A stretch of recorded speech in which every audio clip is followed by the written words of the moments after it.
video isiya ndale mukayitengera ngati ndale zanu zimenezo zikuvutani kwambiri koma video isiya ndale ngakhale kukhudza munthu umodzi wa ndale. Pali Vitumbiko Mumba akuti engineer mkulu ameneyo zimene wapanga iti okay ndikuwuzani komano mafani nene pano kuona kuti pena pake ngati Malawi tizitenga ndale kuike pambalipo ndikuyamba kuonetsetsa kuti zinthu zikulongosoka, right? Ku Malawi anthu amagwira ntchito ngati akapolo. Ku Malawi anthu amagwira ntchito ngati kuti zinyama. Ku Malawi anthu amapatsidwa salary ngati waganyu. Manivese? Panopa Minister of Labor ndani? Vitumbiko Mumba, right? Nkhani amene iyo mudikiye ndikuyamba kumapeto. Kumafana ndikuuze na Malawi kuona kuti Amalawi ambiri amene akugwira ntchito ku Malawi ndi anthu amene akuvutika mapeto, ndi anthu amene alipo ukapolo osauzana uja. Imagine panopa still mene ndrama ili ya ku Malawi still wina wake akulandira ndrama yokwana 60,000 pa mwezi, wina wake ku Malawi akulandira 50,000 pa mwezi ndi kwina panoto, right? Amapita ntchito mamawa kubaya kumadzulo, transport pompo, right? Amalawi nkhani sinkhamba kamwe anthu alipo amene akugwira ntchito imeneyi yauthangata yaukapolo ngati imeneyi. Sometimes mwina komanso especially okay tingo na chonje tapena mukafuse musana kamujani minimum kuti ndama minimum ine anthu akumana ndama zingati ndi ndama zochepa mazishopu mu anthu ambiri Amalawi ambiri ndalama mmene yafika apa, trust me, munthu akamagula mafuta 100,000 petrol amene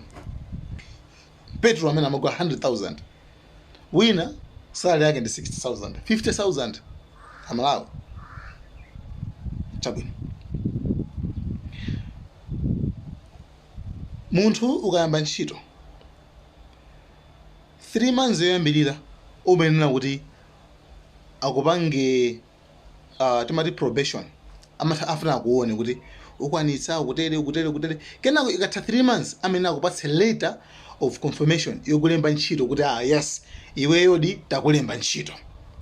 You understand? Ndio ukalembedwa ntchito iyi sopano zimakhala zinthu zonna kuti you are okay, ndio kuti ntchito sanga kuchose mwachibwana, especially ndipereka example ya amwenye amakonda iwe zako ndizi choka zipita ndakuchosa ntchito. Ndiye ukalembedwa ntchito after 3 months ukachoka mu probation, ndio kuti malamulo zimaija zinthu zopoyira sizingathe kutango yosalero ndilero. You understand? Ndio kuti umatha ukasumira kuleba, ndio kuti iweyo aya upakula ndalama, right? Komano trust me, pali anthu ena akamana kugwira ntchito kwa chaka chimodzi kwa zaka zingapo zambiri Malawi koma still sanampasebe letter yotsimikiza kuti munthu ameneyu ndi wantchito. Letter yone sanampasebe mpaka napano. Fusana mwakapeza zimenezo. Pali munthu amene akugwira ntchito for 3 years koma anangochosedwa ntchito jangati iwe ndakuchosa ntchito nyamuka lero wapita zake wasampatsa. Why simunasayinirane sana kulembe ntchito zimene kuchitika pamene malamulo ake 3 months munthu mwamuona kale probation imene yatha mulembe ntchito mutsimikizireni.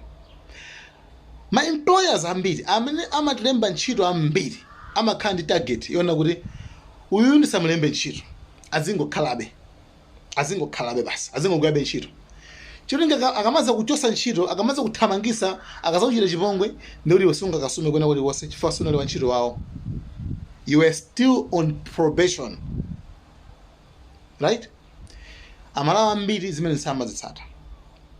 Ukakhala kuti iweyo walembedwa ntchito professionally kuti takulemba ntchito munthuwe after 3 months icha, iweyo atanguti akuchose ntchito kuti lero ndilo kuti mongo kudzimutsa umakasumira 1 2 akupasa warning letter icha kuti iweyo takuchosa ntchito apapa muli mosemo iweyo for 3 months amayenera kuti azikupatsabe salary imene amakupatsayo malamulo a ntchito amenewo,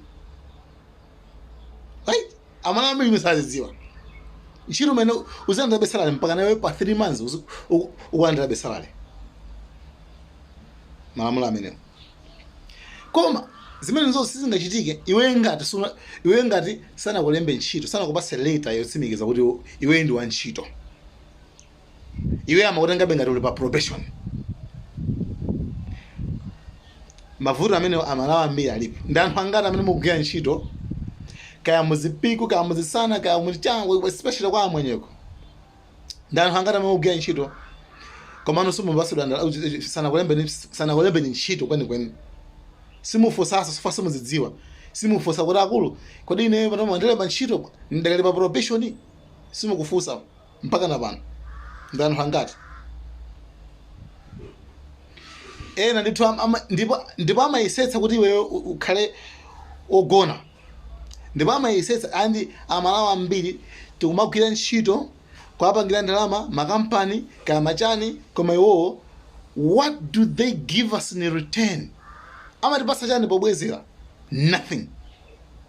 Chitonzo chenichene kunguthamangisa basi iwe ntchito yako akuti toka kasipito. Why? Nkhani ya salary manina chichi chimodzimodzi. Ndiyeno tibwerere ku Ministry of Labor. Vitumbiko Mumba engineer wasankhidwa khala ndithu yayi nduna yoyang'anira zimene zizi za ntchitozi. Ndiye nkhani amene iyi ndimene kuti nasungira icha ananyamuka lero wapita madiladila anapita ku CP kukomanira anthu ogwira ntchito mene kuchako kumuza mavuto private anakumanawo mwapadela ngomanso ni wabwana ndikuwauzaso kuti makuti ndikuyang'ana kuti welfare ya anthu kumene kundi yotani, right? Chabwino. Okay, tiyambikaye ku CP. No max last year, and each laborer is supposed to carry maximum 23 kilograms, but they're carrying 50 kilograms. They're supposed to use machinery, they're not doing that. And the minimum pay, they're not meeting it. That's why I'll come to the inspection. I'll visit every place in this area. Then I'll meet the laborers on their own right. Then I'll meet you after. Yeah, we'll see you. We'll deal with this issue. Afro Maxi? Because Afro Maxi. Top Max. No, so sorry. Top Max. Top Maxi. Company Kuza Malata. I take a guy. Because of the hygiene and the poor safety conditions for the labor workers, today I'm stopping operations of this company. I'm closing it until you rectify the issues. Yes. It's closed now. I will tell the employers there today, no work until you work on these issues. We'll write you before money, okay? If you want to go to court, we'll meet there, all right? Because you're going to court at night. I will meet you there and we'll square it nicely in court, okay? But what I want to do is today, right now, closing operations until you work on all these issues. You understand? Ndeno ndimana kuti vitumbiko mimba nkhani ndana kuti siyandale, right? Ngakhaya kuzana ndi munthu andale koma ndikuona kuti vitumbiko mumba zimene wapangapazi upitilize ndipo ulowe deep upulumutse amalawi amene akugwira ntchito koma ngati akapolo nzandale tike uko. Komano, this is great. Guys, samve muntu yayi MCP za MCP zo I think musabanga comment MCP send guys. Komano na kuti uyuyu zimawabanga apazi azipitilize kwambiri, azipitilize mpaka nalowe deep, asinthenso minimum wage chifukwa pano pa zinthu zadula kwambiri, zakwera, anthu asamandebe ndalama mwemwe yobeya. I think minimum wage, I don't know if I'm not mistaken, I think the 50,000 or 60,000 munthu mpamwezi mlimezi zakwereramu othumbula chima ngasulu kwana rent alipira chani. You understand? Pakufunika pakwiri ndalama iye ayikweza ndalama imene ijayo minimum wage. Tizimvana chisona akula Malawi nthaizana zimvana chisoni ayikweza imene apite akafufuze za probation imene zajazimeja. Anthu ambiri adakalipa probation 2 years kugera ntchito udakalipa akuonabe 2 years wasakulemba ntchito yayi kungu kuchosaso ntchito akafuna kuchosaso ntchito iyeyu vitombika mumba zimene zizopitilize ndale tika uko koma zimene ntchito wapanga apayi ayipitilize mpaka na afike penepene kuti Amalawi amene akuvutika zimamvetsa chisoni kwambiri akuluakulu. Guys, thank you so much. Malawi and cameras video isi andale ndi Amalawi amene akuzunzidwa, amene akugwira ntchito ngati akapolo. Thank you. Like, share, Malawian cameras, right.